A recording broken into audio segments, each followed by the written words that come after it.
अस्सलाम वालेकुम, मैं हूं उमैर कदीर, आपका फिटनेस मेंटर। लाहौर में जी स्मॉग बहुत ज़्यादा हो गई है और हर कोई इसको लेके परेशान है, तो मैंने सोचा इस पे वीडियो बनाते हैं। तो आज की वीडियो में मैं बात करूंगा कि स्मॉग क्या होती है, AQI लेवल्स क्या होते हैं, कौन सा डिपार्टमेंट जो है इसको कंट्रोल करता है, इसके बारे में बताता है, इसके कॉजेज़ क्या क्या हैं, इसके साइड इफ़ेक्ट क्या हैं, हम इससे किस तरीके से बच सकते हैं। तो चलिए स्टार्ट करते हैं। तो सबसे पहले बात करते हैं स्मॉग के ऊपर। स्मॉग जी दो वर्ड से मिलकर बना है, एक है स्मोक और दूसरा है फॉग। यानी कि जब हवा के अंदर जो है एक स्मोक सा धुआं सा हो जाएगा और फॉग की शक्ल में हो जाएगा तो इसको जो है स्मॉग बोला जाता है। अब नॉर्मली आप ये टर्म सुनते होंगे कि AQI level, air quality index जो है लाहौर में इतना हो गया, तो इसके लिए AQI लेवल को समझना बहुत ज़रूरी है। AQI ये होता है कि हमारी जो कुछ गवर्नमेंट की एजेंसीज होती हैं हमें वक्तन फ़वक्तन बताती रहती हैं कि हमारी जो एयर के अंदर हमारी जो कितनी पोल्यूशन मौजूद है और ये क्या आगे हो सकती है। AQI लेवल यानी कि एयर क्वालिटी इंडेक्स की नॉर्मल रेंजेस क्या हैं और ये किस हद तक ख़तरनाक होती हैं, तो आप स्क्रीन पे देख सकते हैं। 0 से लेकर 50 तक गुड है, 51 से 51 से लेकर 100 तक ये मॉडरेट है, 101 से लेकर 150 तक अनहेल्दी फॉर सेंसिटिव ग्रुप्स है, यानी कि जिन लोगों को अस्थमा का या रेस्पिरेटरी का सिस्टम का कोई इशू है तो उनके लिए ये अनहेल्दी है। 151 से लेकर 200 तक ये अनहेल्दी है, 201 से लेकर 300 तक वेरी अनहेल्दी है और 301 से लेकर 500 तक ये हैज़ार्डियस में आता है, यानी कि बहुत ही ज़्यादा सेहत के लिए ये नुकसानदेह होती है।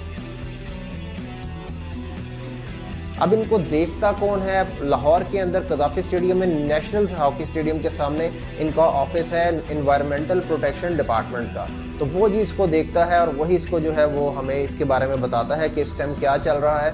अभी रिसेंटली 6 नवंबर कल की रिपोर्ट मैं आपके सामने रख रहा हूँ, आप ये देख सकते हैं कल लाहौर में इसका जो है AQI लेवल जो है वो 402 तक पहुँच चुका है। ये डिफरेंट जगहों पे क्या करते हैं जी, अपनी जो है मोबाइल वैन जो है वो खड़ी करके उसके हिसाब से उससे मॉनिटर करते हैं। तो अभी आप देखिए स्क्रीन के ऊपर 402 लाहौर में एक चाइना स्कीम का एक इलाका है, वहाँ पे था। ओवरऑल लाहौर में कहते हैं कि 400 प्लस पे ये जा चुका है।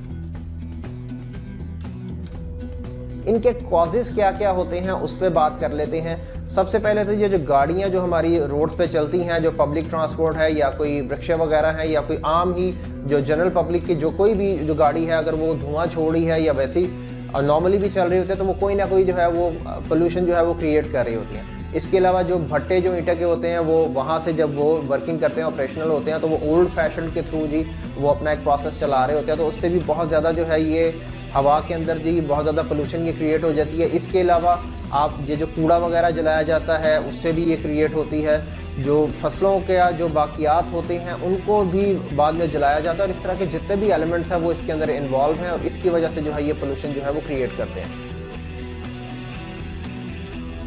सबसे पहला साइड इफ़ेक्ट इसका ये है कि जैसे ही ये स्टार्ट होता है हमारे जो हॉस्पिटल्स हैं उसके अंदर अस्थमा के और जो रेस्पिरेटरी इश्यूज़ हैं, गला ख़राब है, खांसी है, फ्लू है और इस तरह के जितने भी इशू हैं उनके केसेस बढ़ जाते हैं। अब इससे बचना किस तरीके से है? सबसे पहले तो जी आप कोशिश करें कि बाहर निकलने से गैर ज़रूरी तौर पे जो है वो ना निकलें और बिल्कुल ज़रूरत के तहत निकलें, और अगर आपको निकलना भी पड़ जाता है तो आपने मास्क लगा के फिर बाहर निकलना है। अपने घरों के और अपने जो दफातर हैं उसके हमें जी दरवाजे और खिड़कियां बंद रखनी चाहिए ताकि कम से कम जो है वो पोल्यूशन जो है वो अंदर आए। आउटडोर एक्टिविटी और वर्जिश से बिल्कुल ही परहेज करना है आपने कोई भी वर्कआउट जो है, कोई वॉक नहीं करनी, कोई एक्सरसाइज नहीं करनी। हाँ, अगर आपने एक्सरसाइज करनी है तो आप इंडोर कर सकते हैं, अगर आपका कोई इंडोर जिम है या फिर आप घर में खुद से जो है होम वर्कआउट कर सकते हैं। अस्थमा के पेशेंट के लिए ये बहुत ही ज़रूरी है कि अपना इन्हेलर अपने साथ रखें और अपने डॉक्टर से ज़रूर रुजू करें और उनसे पूछें कि अगर इस तरह का सिचुएशन आए तो उनको क्या करना चाहिए।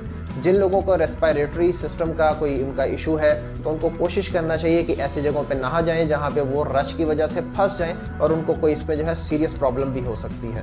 इसके अलावा जी हमें ज़्यादा से ज़्यादा पानी पीना है, अपने आप को हाइड्रेट रखना है।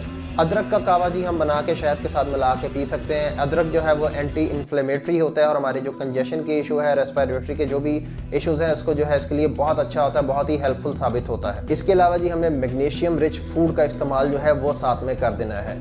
इसका ये फ़ायदा होता है कि मैग्नीशियम हमें जो है हमारी इम्यूनिटी को जो बूस्ट करती है और इसके साथ साथ जो हमारे जो लंग्स हैं, फेफड़े हैं, उनको तक़वियत देता है और साथ में लंग्स को जो नुकसान हो जाता है उसको भी बहुत हद तक ये कम करता है। अब ये किन चीज़ों में होता है उस पर बात कर लेते हैं। ये जी आमंड में होता है, बादाम में होता है, पीनट्स में होता है, फ्लैक्स सीड्स में होता है, इसके अलावा ये काजू में होता है, ग्रीन लीफी जो वेजिटेबल्स हैं, स्पिनच है उसमें है, पम्पकिन सीड्स हैं, उसमें है whole grains, low fat milk, yogurt, दालें, लेंटिल्स, इन चीज़ों के अंदर जो ये मौजूद होता है। तो जी स्मोक के बारे में आज मैंने आपको बता दिया, आप इस पर बिल्कुल ही एहतियात कीजिए और कोशिश करें कि अपनी कंट्रीब्यूशन ज़रूर दें। कोई कूड़ा वगैरह ना जलाएं, अपनी गाड़ियों वगैरह का अगर कोई इशू है फ्यूल धुएँ वगैरह का तो उसकी ट्यूनिंग वगैरह करवाएं और लोगों को भी इसके बारे में अवेयरनेस दें। तो मुझे उम्मीद है जी आपको ये वीडियो पसंद आई होगी। अगली वीडियो तक इंतज़ार कीजिए और अपना ख्याल रखिए। अल्लाह हाफ़िज़।